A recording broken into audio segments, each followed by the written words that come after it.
Thandi is coming right towards where Tingana is. So Tingana's down at the bottom and Thandi walked straight in that direction with the cub. So there's, I think that's Thandi's fate. No, that's Tingana. Is that Tingana or Thandi? That's Thandi. Okay, so we've got Thandi there.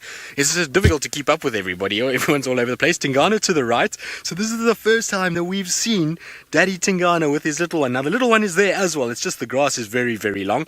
I'm pretty sure we're going to see a flying cub at some point jumping on Mom's head, as we know how that little cub does. But how cool is this? This is just so insanely good. I can't be more thrilled to have seen this, because we know that there's been so much danger involved for poor Thandi and the cub with this hukamuri male around. And so for Thandi to come back into, well, to be able to get into this area and for Tingana to be around to protect his little one is priceless, and super happy. I know it's not on our side, but it doesn't matter. For me, it's still really cool to see, and it's really a little bit of a relief to have kind of Thandi with him. And she seems very relaxed. You see she's walking up to Tingana. She doesn't seem to be too worried. The cub is also in that section as well. And so it's a situation where, well, hopefully she accepts Tingana. Tingana accepts that this cub is his. And, well, everybody's just one happy family at the moment, which is amazing because, well, to see it.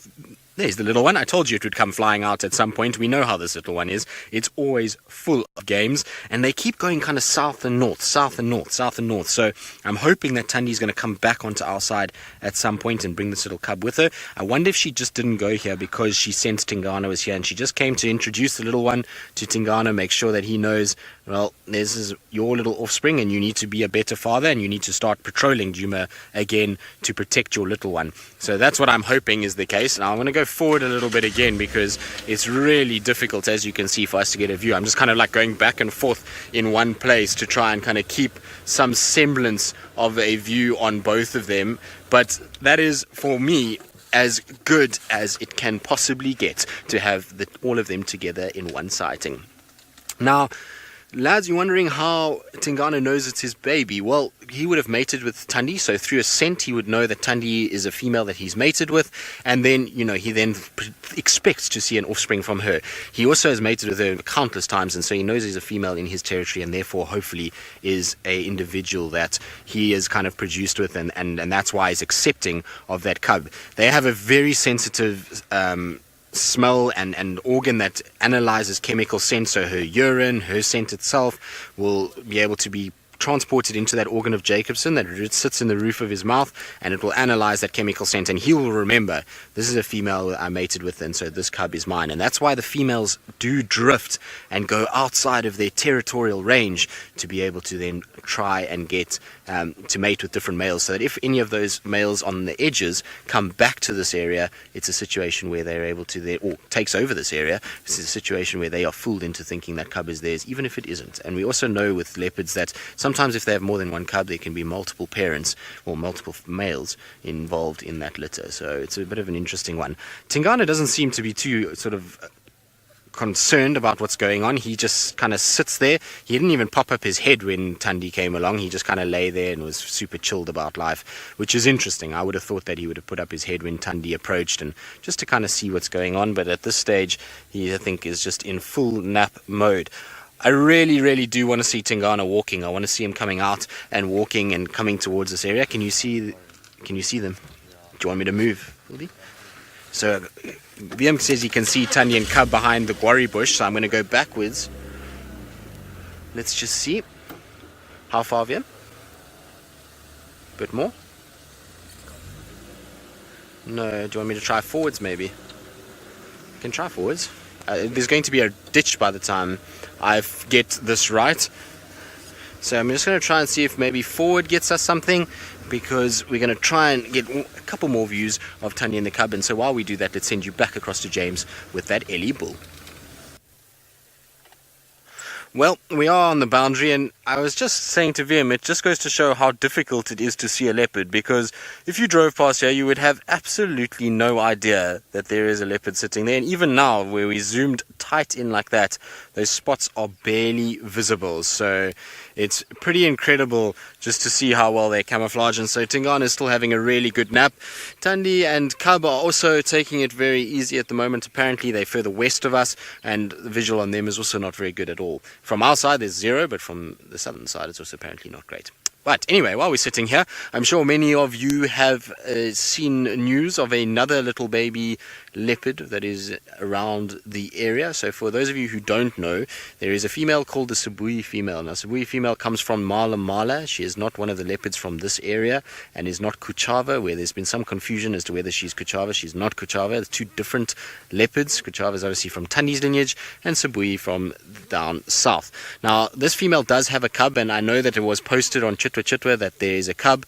The cub is not on Chitwa Chitwa itself. So I will repeat that because I've been asked a few times already by a number of people, is the cub on Chitwa Chitwa? No, it is not on Chitwa Chitwa, so there is no chance for us to be able to go and find that cub as yet. There is a possibility that it might move up this way, but at this stage, no. The den is on a property called Vessels, which is straight south of Little Gari and is on the double M boundary. So on the Mala Mala boundary, there is a drainage line that comes into the Mulawati there, and that is where the cub is being denned at the moment. Apparently, she did move it slightly west towards Hoffman's Vessels boundary, so it is in that area and it is quite far from where we are at the moment. The other thing I've been asked is what's happened to Kuchava that this female is here and denning. Well, quite simply, nothing. Kuchava is also denning, but she is denning quite far from where that area is. She's denning in an area on the Cheetah Plains and Nets boundary. There's a big donga system that's there, and she's inside there. No one yet has seen any cubs, but she does have massive suckle marks from what I believe, and I was told that it looks like two teats have been suckled on. Now, that could obviously be just one little leopard cub, but it also might mean that there might be two. So we don't know, but we'll just wait and see how that plays out. But Kuchava does have cubs. Nobody has seen them yet. The area that she's denning is very thick, very dense, and very difficult to find anything. So she's just a little bit further east, the Sabi female further west, but both of them are quite far south, and that means that, Thandi is moving around here. What my concern is and my worry is at the moment is where is Shadow and not Barbara, because they have not been seen by anybody. I have not seen an update on them. I have asked around and I cannot get any information on either of them. Nobody knows where they are currently. And that's why I think Thandi has also moved a little bit further south, is because there's been no pressure from Shadow recently. And like I say, it begs a question as to where is Shadow? What is she up to? Is not Barbara alright? Is she still around? Have they dispersed slightly? Have they moved into a slightly different area, onto maybe Hoffman's, where they're not being found a lot? I don't know, but it's an interesting thing. And once again, the dynamics, there's another spanner that's been thrown in the works of our leopard dynamics. So this time it's in the female world because, well, we just don't know what's going on with Shadow and the cub. It's all kind of upside down, and so I wonder when it all sorts itself out. Max, holy cow, you said, did anyone tell her that? Now, I suppose we're referring to Shadow and Cub, but... Well, oh, follow that. Did anyone follow that? So, yes, I know it is confusing, but essentially all you need to know is that there is a female leopard with cubs, we don't know how many, that is south of Chitwa on a Nets and Cheetah Plains boundary. There's another female leopard with another cub that is on the Vessel's Hoffman's boundary on Mala Mala side. So that is also south of us. And then there's Thandi and the cub here. And then somewhere in all of this is Shadow and cub. So there's a lot of females with a lot of little ones, and it means the boys have been very busy. What interests me is I want to know who is the father of that Sabi female's cub, because that is very intriguing. Since she is denning on this side, is Tingana made a sneaky movement down there? Has there been another male that's drifting on that southern boundary that we have no idea about? Because I find it very strange that a female would move out of her normal area northwards into a section where she's not that comfortable, hasn't grown up, and den with a cub if she didn't think that the male leopard was dominant in that area. So it's an interesting kind of thing to see what kind of happens and what plays out. Right, while we sit here and wait, we're going to just be patient because, well, there's nowhere else we really want to be. And so while we do that, let's send you back to Steve in the Mara. Eaters, also known as golden-backed bee-eaters, and they are stunning. Usually this time of day, they're flying up in the sky looking for prey, things like butterflies, daytime moths, dragonflies, damselflies. But this afternoon we're lucky if 4 of them have landed on this tree so that you can see their bright colorations. And I'm going to go quiet for a bit because I can hear some of them calling, and I'm going to see if maybe we can get that sound.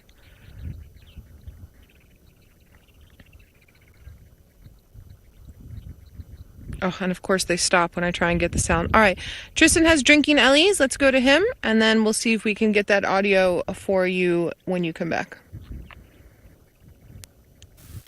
Well, our ellies are not drinking just yet. They are slowly but surely coming down and will be drinking imminently. There we go. There they come. And so hopefully they're going to have a little but they also seem a bit nervous, don't they? I wonder if it's maybe because there's a bit of a wind blowing this afternoon. There's quite a strong wind blowing, and ellies generally don't like the wind, and so that's maybe why everybody's a little bit nervous. I'm quite far away from them, and I actually don't want to move any closer. Normally I would move a little closer, but the thing is that these guys seem as though they're already nervous, and if I move closer I might spoil their afternoon drink, which I don't want to do at all. I would rather that they enjoy themselves and get all the moisture that they need before they kind of move on and carry on with their day of feeding.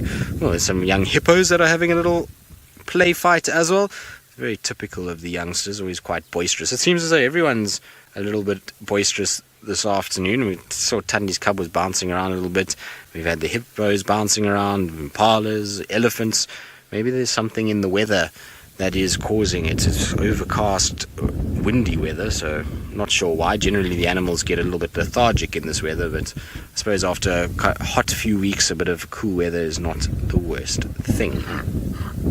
Now, unfortunately just now we had a bit of sort of problem with trying to find signal, but I did have a really cool thing that I wanted to show you, and that was, it looks like Boris and Vlad are next to one another, so they are not actually on the bank. So they are in the water together, and my experience when those two are together in water, it is potentially that they are maybe trying to copulate. So that will be quite interesting. It's completely the wrong time of the year.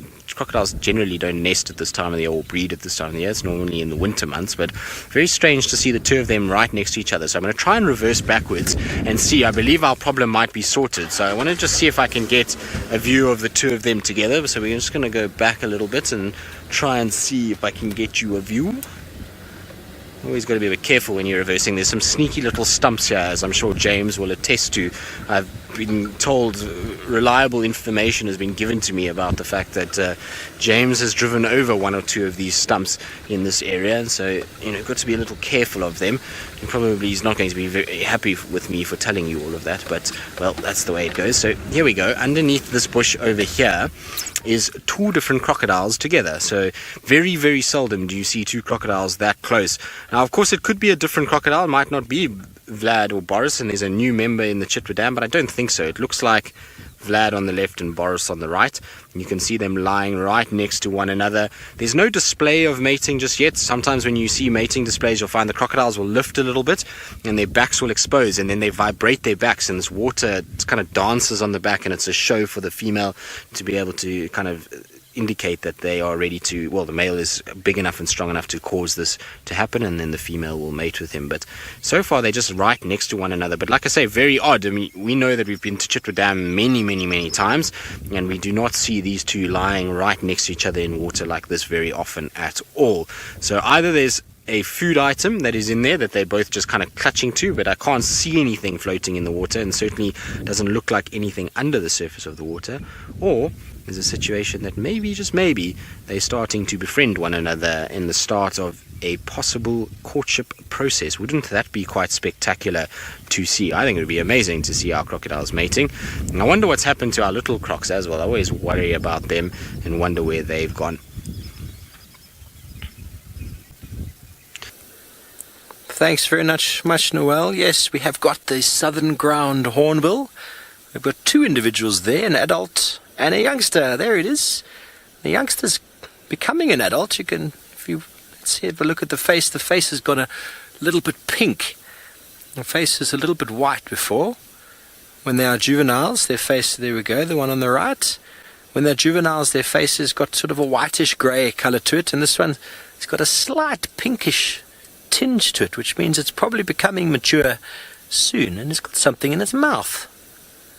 Does it? Or is that just the beak? No, that's just the beak. The most beautiful eyelashes of any bird, the southern ground hornbill. We were talking before about the importance of trees for nesting habitats for oxpeckers and the like, and hornbills, southern ground hornbills, just like the smaller hornbills that we know, all rely on tree cavities for their breeding. So when we use the word habitat's not just about food resources and water, it's also where they can breed. So what we see behind them in that woodland area, very, very important for a number of bird species here to breed and proliferate. And Noelle was saying that she's seen caracal, what did she say, 4 times? I was thinking about that. I think I've counted caracal only 6 times in my life, which is not a lot. They are a very shy and elusive animal.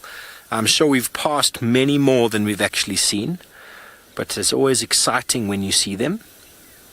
Very, very exciting. I've seen quite a few tracks, but only 6 times in my life, which I don't think is a lot when you consider how many leopards and lions I've seen. Definitely more than 10. So let's get into that time of evening when the ground hornbills, which spend most of their time, as the name says, on the ground feeding, are going to find their roost and starting to preen away from the nest, as you would do to keep the parasites and dirty bits away from where you sleep, which makes a lot of sense. A little bit of a tickle under the armpit or on the arm there. It looks like a male. It lacks that sort of blue throat patch just under the beak. It's difficult to see when it's not looking at you. But once again, I'm surprised. Again, looking at the ground hornbill, I'm seeing an individual here, or the other 2 times I've seen individuals, and now there's just 2. So I find that quite strange. I don't know, maybe there's something going on with the dynamics of hornbills out here. In South Africa, you always see them in groups of 3 or 5. That's my experience anyway. Marvelous. Well, we are making our way down. We're going to pop our nose into the Mara River, have a little look and see if we can see a hippo or 2. And we're going to leave these ground hornbills on the ground and go down to Mr. James Henry, who I believe has something to eat. Welcome, boys and girls, ladies and gentlemen, to the Masai Mara, to the Mara Triangle, all the way up in Kenya. We are currently sitting with 1 elephant bull, and there are a few more about to join him from the drainage line. Let's see what happens here. A little bit of behavior happening on the left. These 2 elephant bulls are just crossing the drainage line there. And let's see what happens when they meet their friend on the other side. Look at how he's going up and look how he's going down. They're not able to really bend their legs as well as we are, elephants. So they really do struggle to climb.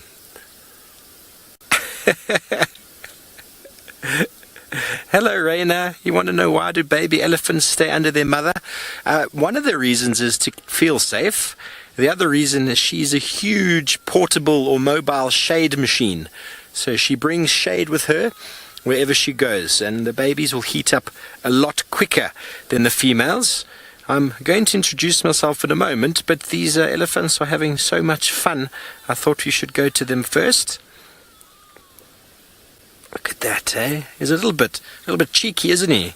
Well, my older brother would do something like that, you know. He'd go through the drainage first, and then when I try to come up the other side, he'll keep me from getting up. It was a game we used to play in primary school. All the boys used to try and get onto this little box, and the object was to throw the other guys off. That seems to be what these boys are doing. And so, welcome to the Masai Mara Triangle. My name is Steve Falconbridge, and I'm joined by Archie on camera. And please send through your questions with your teacher. And we are in the Mara Triangle with a huge, huge herd of elephants. We're just going to let Archie pan across the landscape. There are, I counted earlier, well, I stopped counting at 120. And the elephants are absolutely loving life. So there's no sun at this time of day. So to answer your question again, babies find it quite comfortable being close to mum. And elephant behavior, there's a lot of touching, lots and lots of touching, just like with us. When we're a child, a lot of babies actually sleep more comfortably when they're touching their mommy or their daddy. And elephants feel the same. They feel being very close to mom, being very close to, well, not dad in the case of elephants. Dad doesn't play much of a role, but they'll stay with their parents, with their mother, their whole life if they're a girl. If they're a boy, 16 or so, they get pushed away.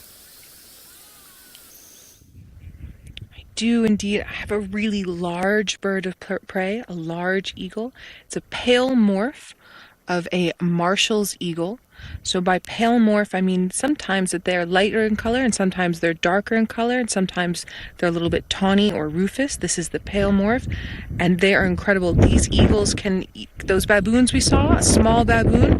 They can take down a small baboon as well as vervet monkeys. Now where it's standing, it actually looks like it might have something underneath its claws there. Their talons are very sharp and very good at grabbing up their prey.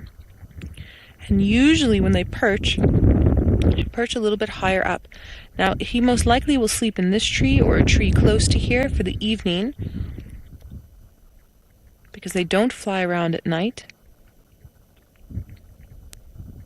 What else will he eat? He'll eat birds like francolins, which is sort of like a partridge. They eat snakes sometimes, and lizards, smaller birds. Oop, he's gone to the toilet. Usually when birds do that, it means they're about to fly, and then there he goes. Look, it's in his foot. Did you see that there? As he flies off, he had whatever he was eating in his claws. It looked like a small bird or maybe a rodent. I'm going to see if we can find him again to see if we can see what was in there. That was very, very, very cool.